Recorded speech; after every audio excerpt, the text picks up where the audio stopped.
महल बहुत ऊंचा था। यह महल सदियों पुराना था और इसकी दीवारें इतिहास की कहानियों से भरी हुई थीं। उसकी परछाई दूर तक फैली हुई थी। जैसे ही सूरज ढलता, महल की परछाई और भी डरावनी हो जाती। अकबर बादशाह का राज था। उनके शासनकाल में यह महल अपनी शान और शौकत के लिए मशहूर था। वो बहुत ताकतवर बादशाह थे। उनकी ताकत और बुद्धिमानी की कहानियां दूर दूर तक फैली हुई थीं, लेकिन उन्हें भी डर लगता था। इस महल में कुछ ऐसा था जो उन्हें भी बेचैन कर देता था। ये डर का साया था। महल में भूत थे। रात होते ही महल में अजीब अजीब आवाजें गूंजने लगती थीं। सबने उसे छोड़ दिया था। महल अब वीरान हो चुका था और उसकी दीवारें धीरे धीरे टूट रही थीं। कोई अंदर जाने की हिम्मत नहीं करता था। लोग महल के पास से गुजरने से भी डरते थे। इस महल की एक कहानी थी, एक दुखद कहानी। यह कहानी एक राजा की थी जिसने अपने जीवन में बहुत कुछ सहा। यह एक राजा की कहानी थी। राजा बहुत ही दयालु और न्यायप्रिय था, लेकिन उसकी किस्मत में कुछ और ही लिखा था। उसे उसके ही भाई ने धोखा दिया था। भाई ने सत्ता की लालच में उसे धोखा दिया और उसकी हत्या कर दी। राजा का कत्ल कर दिया गया था। उसकी हत्या के बाद महल में अजीब घटनाएं होने लगीं। उसकी आत्मा कैद हो गई थी। राजा की आत्मा महल में भटकती रहती थी, शांति की तलाश में। वो महल में भटकती रहती थी। उसकी आत्मा को शांति नहीं मिल रही थी। की तलाश में, बदला लेने के लिए। राजा की आत्मा अब भी अपने भाई से बदला लेने की कोशिश कर रही थी। महल शांत था, या ऐसा ही लगता था। रात को आवाजें आती थीं। फुसफुसाहट गलियारों में गूंजती थी। संगमरमर के फर्श पर कदमों की आहट सुनाई देती थी, लेकिन वहां कोई नहीं होता था। सैनिक डरे हुए थे। उन्होंने महल की रखवाली करने से मना कर दिया। कहानियां फैल गईं, बादशाह तक पहुंची। अकबर बहादुर था, लेकिन वो भी परेशान था। वो जानता था कि कहानियां सच हैं। उसने खुद फुसफुसाहट सुनी थी। उसे मदद की जरूरत थी। अकबर ने अपने दरबार को बुलाया। उसने भारी मन से उन्हें संबोधित किया। मेरे दोस्तों, उसने शुरू किया, हमें एक समस्या है।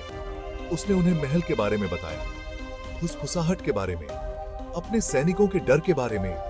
दरबारी ध्यान से सुन रहे थे। वे अपने बादशाह के प्रति वफादार थे, लेकिन वे डरे हुए भी थे। किसी ने बोलने की हिम्मत नहीं की, सिर्फ एक आदमी को छोड़कर, बीरबल, अकबर का भरोसेमंद सलाहकार, बुद्धिमानी के लिए मशहूर। बीरबल आगे बढ़ा। जहां पनाह, उसने कहा, मैं महल जाऊंगा। अकबर को राहत मिली। वो जानता था कि बीरबल कोई ना कोई उपाय निकालेगा। बीरबल तर्क का आदमी था। वो भूतों में विश्वास नहीं करता था, वो कारण में विश्वास करता था। बीरबल महल पहुंचा। शाम हो रही थी। परछाइयां लंबी हो रही थी। हवा भारी थी। वो किसी की मौजूदगी महसूस कर सकता था। उसे देख रहा था। वो महल में दाखिल हुआ। वो किसी भी चीज के लिए तैयार था। महल में अंधेरा था। हर कोने में सन्नाटा पसरा हुआ था, जैसे कोई अनजानी ताकत वहां मौजूद हो। बीरबल ने एक दिया जलाया।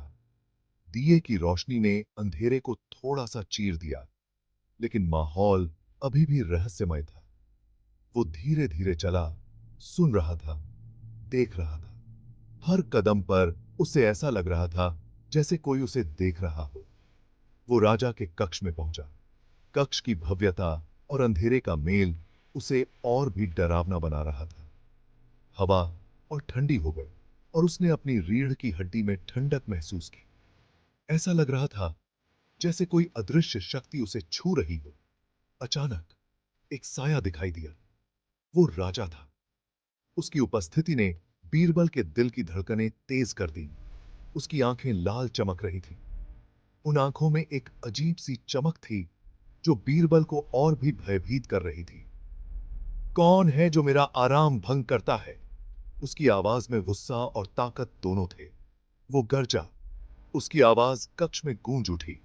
ऐसा लग रहा था जैसे दीवारें भी उसकी आवाज से कांप रही हों। बीरबल अपने स्थान पर डटा रहा। उसने अपने डर को काबू में रखा और साहस दिखाया। वो डरा हुआ था, लेकिन उसने जाहिर नहीं होने दिया।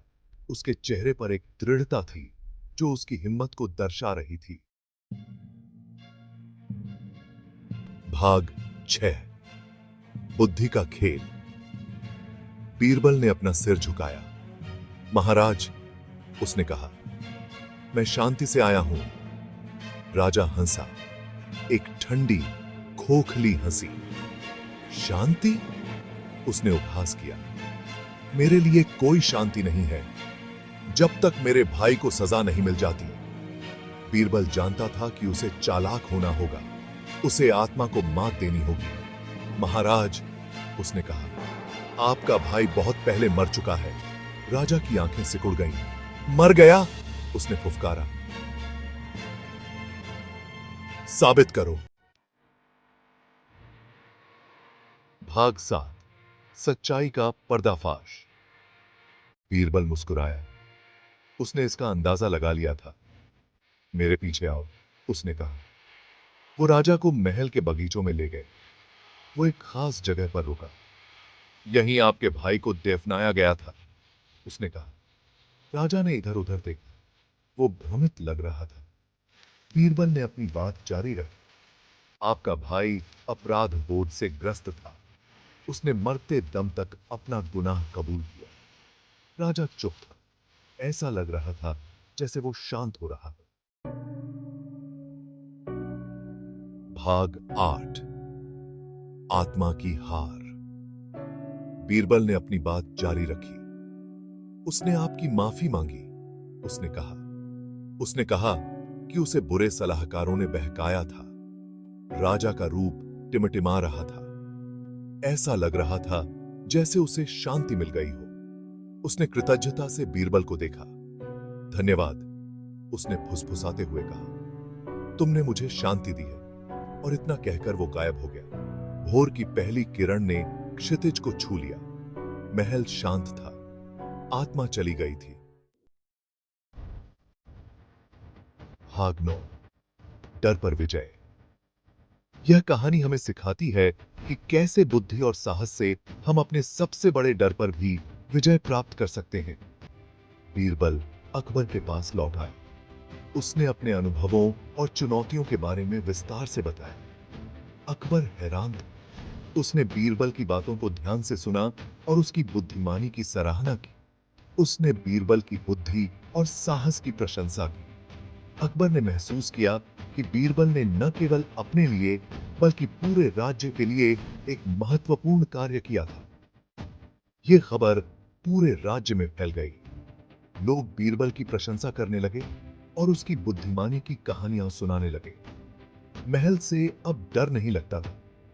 एक नई शांति और सुरक्षा का माहौल बन गया था। बीरबल जीत गया, ताकत से नहीं, अपनी बुद्धि से। उसने दिखा दिया कि सच्ची शक्ति बुद्धि में होती है। उसने एक बार फिर साबित कर दिया। उसकी बुद्धिमानी ने उसे और भी महान बना दिया। बुद्धि से बड़े डर पर भी काबू पाया जा सकता है। यह कहानी हमें सिखाती है कि अंधकार में भी प्रकाश की किरण होती है। कहानी एक किंवदंती बन गई। यह कहानी पीढ़ी दर पीढ़ी सुनी जाने लगी। एक याद दिलाने वाली बात कि अंधेरे में भी हमेशा आशा होती है। यह कहानी हमें सिखाती है कि कभी हार नहीं माननी चाहिए और हमेशा अपने बुद्धि और साहस पर विश्वास रखना चाहिए।